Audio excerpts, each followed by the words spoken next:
اس کا علاج یہ ہے، اس کا ایک تو علاج یہ ہے کہ آدمی جب بد نظری کا موقع ہو تو آدمی ہمت سے کام لے، آدمی ہتھیار نہ ڈالے۔ اب دنیا کا دشمن کوئی ہمارے سامنے آتا ہے، دنیا کے گلی محلے کے اندر کہیں کوئی دشمن ہمارے سامنے آئے تو ہم اتنا جلدی ہتھیار ڈالنے کے لیے تیار نہیں ہوتے، ہم کہتے ہیں ہم اس کا مقابلہ کریں گے۔ تو یہ شیطان تو ایسا دشمن ہے کہ جو ہمیں جہنم کے اندر لے کر جانا چاہتا ہے، تو ہم شیطان کے ساتھ مقابلہ کرنے کو تیار نہیں ہوتے، ہم وہاں پر ہمت سے کام نہیں لیتے۔ اس لیے جب بدنظری کا موقع آئے تو ہمیں چاہیے کہ ہم ہمت سے کام لیں۔ دل کے اندر جو گھٹن محسوس ہوتی ہے، جو دل پہ آرے چلتے ہیں چل جائیں، ہم تو یہ سمجھیں کہ ہماری ساری خواہشیں قربان ہو جائیں، لیکن ہم نے اللہ تبارک و تعالیٰ کا حکم نہیں توڑنا۔ جس کو کسی نے کیا خوب کہا کہ آرزو میں خون ہوں یا حسرتیں برباد ہوں، اب تو اس دل کو تیرے قابل بنانا ہے مجھے۔ میری چاہے حسرتیں برباد ہو جائیں، میری آرزویں خون ہو جائیں، لیکن میں نے اپنے اس دل کو اے اللہ تیرے قابل بنانا ہے۔ تو اس وقت آدمی کا دل جو ٹوٹتا ہے، تو دل کے ٹوٹنے پر، نظریں جھکانے پر جو دل ٹوٹتا ہے، اس پر اللہ تبارک و تعالیٰ بڑے راضی ہوتے ہیں، اور یہی وہ ٹوٹا ہوا دل ہے جو اللہ تبارک و تعالیٰ کو بڑا پسند ہے۔ آج ہماری وجہ سے کسی کو کوئی تھوڑا سا پسینہ آ جائے، تھوڑی سی مشقت کوئی کر لے ہماری خاطر، تو ہم اس سے کتنے خوش ہو جاتے ہیں۔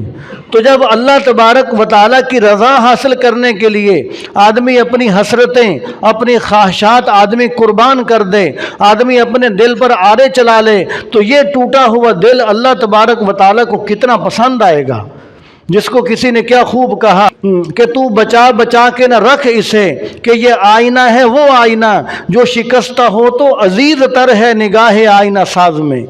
کہ یہ ٹوٹا ہوا دل جب یہ ٹوٹ جائے گا اللہ تعالیٰ کی محبت کی وجہ سے اور گناہوں سے بچنے کی وجہ سے، تو یہ ٹوٹا دل اللہ تبارک و تعالیٰ کو بہت ہی زیادہ پسند آئے گا۔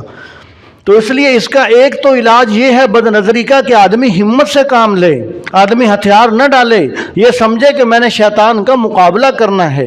کوئی بھی بد نظری کا موقع ہے، کوئی بھی بد نظری کا موقع ہے تو وہ شیطان کی طرف سے حملہ ہوتا ہے کہ بھلا یہ میرے حملے میں آتا ہے کہ نہیں آتا۔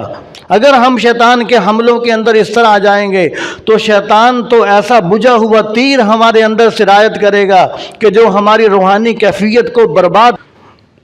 اور دوسرا اس کا حل یہ ہے کہ آدمی یہ سوچے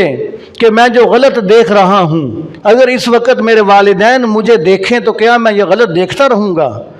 اگر میرے پیر و مرشد مجھے دیکھیں یا میرے شاگرد مجھے دیکھیں کہ کیا میں اپنے شاگردوں کے اندر، اپنے پیر و مرشد کے اندر، اپنے والدین کے اندر، اپنے بہن بھائیوں کے اندر، اپنے بیوی بچوں کے اندر کیا میں اس طرف دیکھتا رہوں گا؟ تو آدمی اس بات کو پسند نہیں کرتا کہ نہیں مجھے شرم آتی ہے۔ تو جب والدین سے آدمی شرماتا ہے، استاد سے، پیر و مرشد سے، اپنی اولاد سے آدمی شرماتا ہے، تو اللہ تبارک و تعالیٰ سے تو بطریق اولا شرمانا چاہیے۔ اللہ تبارک و تعالیٰ تو ہمیں ہر وقت دیکھ رہے ہیں، اللہ تبارک و تعالیٰ تو ہمیں دنیا کے اندر بھیجنے والے ہیں، ہمیں پیدا کرنے والے ہیں، یہ آنکھوں والی نعمت اللہ تبارک و تعالیٰ ہمیں عطا فرمانے والے ہیں۔ تو اس لیے اللہ تبارک و تعالیٰ سے تو ہمیں بطریق اولا۔ ایک کسی اللہ والے نے، ڈاکٹر عبدالحی عارفی رحمۃ اللہ علیہ نے اس موقع پر بڑی خوبصورت بات لکھی۔ فرمایا کہ جب بد نظری کا موقع آئے تو فرمایا کہ تم یہ سوچا کرو کہ اگر اللہ تبارک و تعالیٰ تمہیں یہ کہیں کہ قیامت کے دن اگر اللہ تبارک و تعالیٰ یہ کہیں کہ دیکھو ہم تمہیں جہنم سے تو بچاتے ہیں، ہم تمہیں جہنم کی آگ سے تو بچاتے ہیں، لیکن جس طرح تم نگاہوں کو، اپنی زندگی کو غلط استعمال کر کے آئے ہو، ہم تمہاری وہ زندگی کی فلم تمہارے والدین کے سامنے، تمہارے استادوں کے سامنے، تمہارے شیخ کے سامنے، تمہارے شاگردوں کے سامنے چلاتے ہیں، تو تم کیا فیصلہ کرو گے؟ تو اس وقت آدمی کہے گا کہ ہمیں جہنم میں ڈال دو، ہمیں یہ منظور ہے، لیکن ہماری زندگی کی جو فلم ہے وہ ہمارے استادوں کو، ہمارے والدین کو نہ دکھائی جائے، ہمیں شرمندگی ہوتی ہے۔ تو جب آدمی اپنے یہ احوال والدین کے سامنے لانے سے شرماتا ہے، شاگردوں کے سامنے، استادوں کے سامنے لانے سے شرماتا ہے اس بد نظری کو، تو پھر اللہ تبارک و تعالیٰ کی ذات تو زیادہ اس کے مستحق ہے کہ اللہ تبارک و تعالیٰ سے شرمایا جائے۔